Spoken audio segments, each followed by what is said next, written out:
Iran पर उपराष्ट्रपति JD Vance का बयान, समझौते की कोशिश जरूरी, युद्ध नहीं वार्ता से ही समाधान संभव है। और ईरान पर ट्रंप और वेंस में मतभेद को लेकर यह पहली बड़ी खबर है।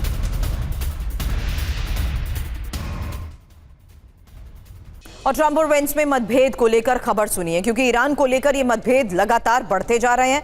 जहां ट्रंप जंग चाहते हैं, वेंस समझौता संधि चाहते हैं। ट्रंप को ईरान पर भरोसा नहीं है, वेंस डील के पक्ष में है। हालांकि ईरान पर फैसले की प्रक्रिया पर दरार, वहीं निजी बैठक में भी ट्रंप से वेंस की राय अलग रही है। हालांकि इजरायल से दोस्ती पर भी मतभेद है और ईरान से लंबा युद्ध जेडी वेंस नहीं चाहते हैं। इस बीच अमेरिकी उपराष्ट्रपति जेडी वेंस का इजरायल पर हमला, कहा कुछ नेता ईरान युद्ध लंबा खींचना चाहते हैं, ईरान से शांति वार्ता का विरोध करते हैं, अमेरिकी जनता की राय को प्रभावित करने की कोशिश। मनीष मेरे सहयोगी इस वक्त स्टूडियो में हमें ज्वाइन कर चुके हैं। मनीष, इन दोनों बयानों में सीधा हमला ना सिर्फ इजरायल नेतन्याहू बल्कि डोनाल्ड ट्रंप पर भी, क्योंकि इनके बयान की वो लाइन सुनिए, I am really very frustrated with the Americans. उन अमेरिकन से फ्रस्ट्रेटेड हो चुके हैं जो बार बार हमला करने की बात करते हैं। क्या ये सीधा नाम नहीं ले रहे हैं लेकिन बात डोनाल्ड ट्रंप की कर रहे हैं?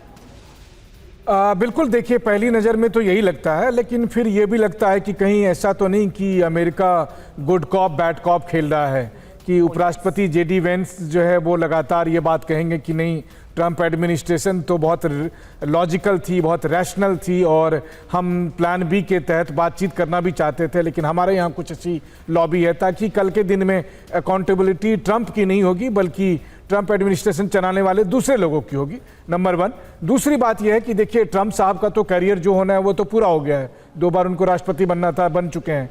जेडी वेंस का करियर बड़ा है, लंबा है, तो भविष्य में उनको ये नहीं कहा जाए कि आपने भी ईरान के युद्ध में सहमति दी थी और इसीलिए वो अपना करियर खराब होते हुए नहीं देखना चाहते, इसलिए उन्होंने थोड़ी सी अपनी राह अलग की है। लेकिन हकीकत क्या है, आज तो बगैर इजराइल के अमेरिका लड़ रहा है, तो अब तो ये भी नहीं कह सकते कि नेतन्याहू के दबाव में ट्रंप लड़ रहे हैं, क्योंकि अब तो अमेरिका को इसलिए लड़ना पड़ रहा है क्योंकि अमेरिका ने इतना रायता बना दिया है, इतना ज़्यादा क्योस पैदा कर दिया मिडिल ईस्ट में कि अब उससे ना उगलते बनना है ना निगलते बनना है। तो वैसे में बतौर उपराष्ट्रपति जेडी वेंस क्या कर रहे हैं, तो इसका समाधान ढूंढने के बजाय वो दरअसल किसी को बलि का बकरा बनाना चाह रहे हैं। नहीं तो इस फ्रेमिंग का असर होगा क्या, सवाल आगे इसको लेकर करूंगी, क्योंकि स्ट्रैटेजिक पार्टनर के तौर पर इजरायल को भी तो उन्होंने इसके जरिए एक बड़ा मैसेज देने की कोशिश की है। लगातार दूसरे दिन अब सिचुएशन रूम में बैठक को लेकर भी एक बड़ी खबर आ रही है, जहां डोनाल्ड ट्रंप ने सिचुएशन रूम में मीटिंग की है। हालांकि वेंस, पीट हेग्सेथ और मार्को रूबियो की मौजूदगी में हुई बैठक के बारे में आज की खबर भी यही है कि ईरान मुद्दे पर कोई बड़ा फैसला संभव है,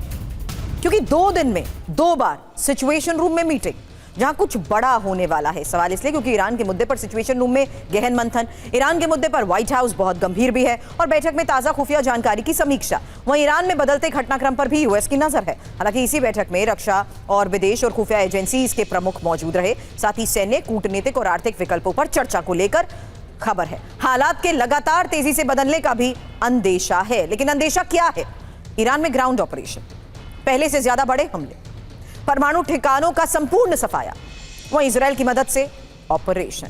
अब ईरान के खिलाफ अमेरिका के नए प्लान को लेकर आज की खबर सुनिए। ईरानी द्वीपों पर अमेरिकी कब्जा संभव है, केशम, कीश और अबू मूसा द्वीप पर यूएस की नजर है। अल जजीरा के हवाले से क्या बड़े दावे किए जा रहे हैं, अब डिटेल आपके सामने, क्योंकि अमेरिका का वो नया प्लान है जहां ईरानी द्वीप पर कब्जे की कोशिश। केशम द्वीप सामरिक महत्व रखता है, विश्व का 30% तेल यहीं से गुजरता है और ईरान का ब्लॉकेड, ब्लैकमेल बंद होगा। किश द्वीप सामरिक महत्व इसका है कि कब्जे से ईरान की सैन्य क्षमता घट जाएगी। ईरान के फ्री ट्रेड जोन पर भी संकट। वहीं अबू मूसा द्वीप, जो कि हॉर्मुज ब्लॉकेड का खतरा, इसके जरिए खत्म होगा और तेल और व्यापार मार्ग भी सुरक्षित होगा। अब यूएस का ऑपरेशन कैप्चर क्यों? क्योंकि डील के लिए ईरान को वो मजबूर करना चाहता है, न्यूक्लियर डील पर ईरान को झुकाना चाहता है। फिलहाल आईआरजीसी भी ट्रंप को लेकर लगातार बड़े बयान दे रही है, लेकिन आईआरजीसी पर फिलहाल डोनाल्ड ट्रंप ने क्या कहा, ये खबर आ रही है। आईएसआईएस की तरह आईआरजीसी का सफाया करेंगे। बातचीत के लिए ईरान बेकरार है, पहले ही हो जाना चाहिए था आईआरजीसी का सफाया।